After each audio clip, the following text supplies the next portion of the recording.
نحمدہ ونصلی ونسلم علی رسولہ الکریم اما بعد فاعوذ باللہ من الشیطان الرجیم بسم اللہ الرحمن الرحیم۔ ناظرین کرام، خواتین و حضرات، السلام علیکم ورحمۃ اللہ وبرکاتہ۔ تاریخ اسلام کی آج کی ہماری نشست کا عنوان تاریخ مکہ و کعبہ ہے۔ مکہ مکرمہ یہ وہ مقدس بستی اور یہ عظیم مرکز تعظیم و تکریم دنیا کے بت قدوں میں خدا تعالی جل مجدہ کا پہلا گھر، جس کی عظمت و رفعت میں کوئی اس کا ثانی نہیں۔ اس کے چشمہ فیض سے پورا عالم انسانیت مستفیض ہو رہا ہے۔ یہی مقدس خطہ پوری دھرتی کی تخلیق کا باعث بنا۔ اس کی توصیف و تحمید میں قرآن حکیم، احادیث رسول صلی اللہ علیہ وآلہ وسلم اور تاریخ عالم کے اوراق پارینہ مزین و معمور پڑے ہوئے ہیں۔ مکہ و مکرمہ اور مدینہ طیبہ کے اسماء گرامی جس قدر کثرت سے ہیں، اس قدر کسی دوسرے شہر کا نام نہیں ہے۔ مکہ مکرمہ کے اسماء تو بہت زیادہ ہیں۔ اللہ تبارک و تعالی جل مجدہ نے قرآن حکیم میں 18 مقامات پر اس کا ذکر کیا ہے، اور یہ قاعدہ ہے کہ اسماء کی کثرت مسمى کی عظمت و عزت اور شرف و مجد پر دلالت کرتی ہے۔ یہاں ہم اس شہر خوباں کے چند مشہور اسماء گرامی کا ذکر کرنا ضروری سمجھتے ہیں۔ مثلا پہلا نام مکہ ہے۔ قرآن حکیم میں ارشاد ربانی ہے، وَهُوَ الَّذِي كَفَّ أَيْدِيَهُمْ عَنْكُمْ وَأَيْدِيكُمْ عَنْهُمْ بِبَطْنِ مَكَّةَ، اور اللہ رب العزت وہی ہے جس نے ان کے ہاتھوں کو تم سے اور تمہارے ہاتھوں کو ان سے مکہ کی سرحد پر روک دیا۔ ناظرین کرام، مذکورہ بالا آیت میں لفظ مکہ کا استعمال ہوا ہے۔ جہاں تک اس کے مادہ اشتقاق کا تعلق ہے تو یہ فقط مک سے مشتق ہے، یعنی ڈیریویٹو ہے، جس کا معنی دھکیلنے اور جذب کرنے کے ہیں۔ کیونکہ یہ شہر بہت زیادہ آباد ہے، چلنے اور طواف کرنے میں زیادہ بھیڑ کی وجہ سے لوگ ایک دوسرے کو دھکیلتے ہیں۔ اس کی یہ بھی صفت ہے کہ گناہ گار انسانوں کے گناہوں کو جذب کر لیتا ہے۔ اس کے مادہ اشتقاق میں ظالم و جابر کو تباہ و برباد کرنے کے معنی بھی پائے جاتے ہیں۔ کیونکہ یہ جابر و ظالم کو تباہ و برباد کر دیتا ہے، اس لیے اسے مکہ کہتے ہیں۔ مکہ ایک ایسی جگہ بھی ہے جس کو کہا جاتا ہے کہ جو اپنی مقناطیسی قوت سے لوگوں کو اپنی طرف کھینچ لے، کیونکہ اس سرزمین پر اللہ رب العزت کا مقدس گھر ہے، جس کے باعث لاکھوں لوگ اس کی طرف کھینچے چلے جاتے ہیں۔ اس شہر دلربا کو مکہ بھی کہتے ہیں۔ قرآن حکیم میں اس کا ذکر موجود ہے۔ سورہ آل عمران آیت نمبر 96۔ ان اول بیت وضع للناس للذی ببکۃ مبارکا وہدی للعالمین، بے شک سب سے پہلا گھر جو لوگوں کے لیے تعمیر کیا گیا یہی ہے جو مکہ میں ہے، جو بڑا برکت والا اور تمام جہانوں کے لوگوں کے لیے چشمہ ہدایت ہے۔ ناظرین کرام، اسے مکہ اس لیے کہتے ہیں کہ جہاں بڑے بڑے ظالم و جابر، مستبد اور جابر لوگوں کی گردنیں جھک جایا کرتی ہیں۔ ہر متکبر و نخوت پسند یہاں پست و عاجز ہو جاتا ہے۔ اس کی طرف برا ارادہ رکھنے والا ذلیل و خوار اور تباہ و برباد ہو جاتا ہے، اس لیے اسے مکہ کہتے ہیں۔ امام ابراہیم، امام زہری اور اکرمہ کا بیان ہے کہ بیت اللہ شریف اور اس کے ارد گرد کا علاقہ تو مکہ ہے، باقی تمام شہر مکہ ہے۔ سیدنا علی المرتضیٰ شیر خدا رضی اللہ تعالیٰ عنہ سے بھی یہ قول منقول ہے کہ مکہ صرف بیت اللہ شریف اور اس کے ماں سوا پورا شہر مکہ ہے، اور مکہ ہی وہ مخصوص مقام ہے جہاں طواف کیا جاتا ہے۔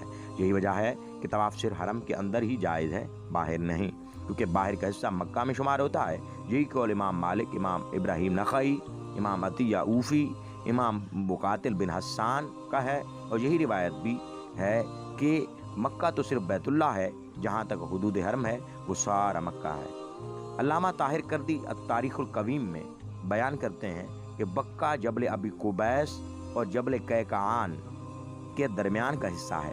یہ دونوں پہاڑ قریب قریب ہیں۔ مکہ کعبہ شریف ان دونوں کے درمیان چونکہ واقع ہے، اسے اس لیے مکہ کہتے ہیں، جبکہ مکہ تو پورے حرم شریف کو محیط ہے۔ ناظرین کرام، مکہ پاک کا دوسرا نام بیت العتیق ہے۔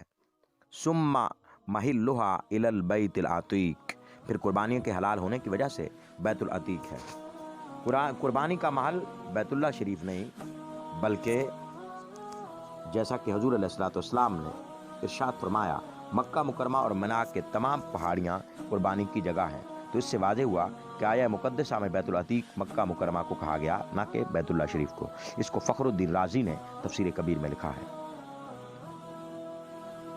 اور اسی طرح تیسرا نام مسجد الحرام بھی ہے، جیسے کہ اللہ رب العزت نے مکہ مکرمہ کو مسجد الحرام سے خطاب فرمایا، جیسے کہ ارشاد ربانی ہوا، انما المشرکون نجس فلا تقربوا المسجد الحرام۔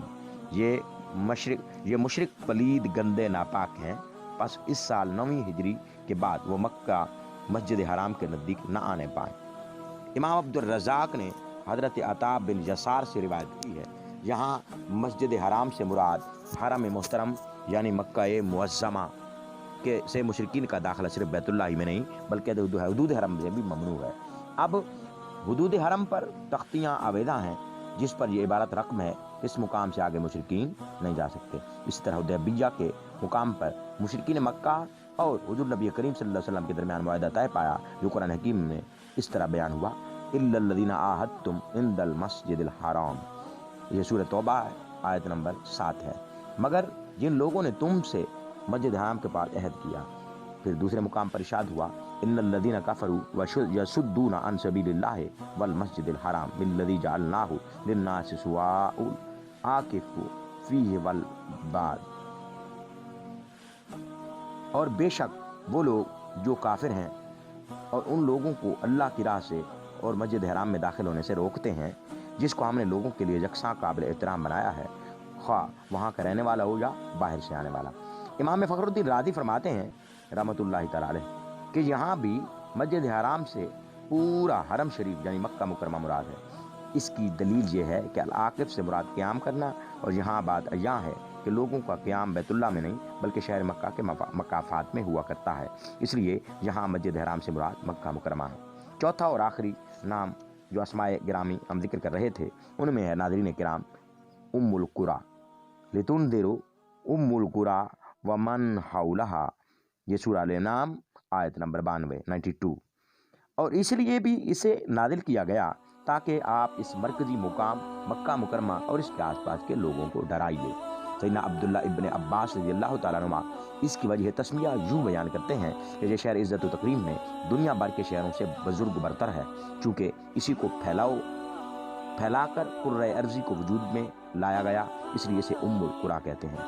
تفسیر مدارک میں ام القریٰ کی وجہ تسمیہ یوں بیان کی گئی ہے کہ ام القریٰ سے مراد مکہ ہے، اسے ام القریٰ اس لیے کہتے ہیں کہ یہ زمین کی ناف ہے یعنی وسط ہے، تمام بستیوں کے مکینوں کا قبلہ ہے، اس لیے بہت شان و شوکت کا حامل ہے۔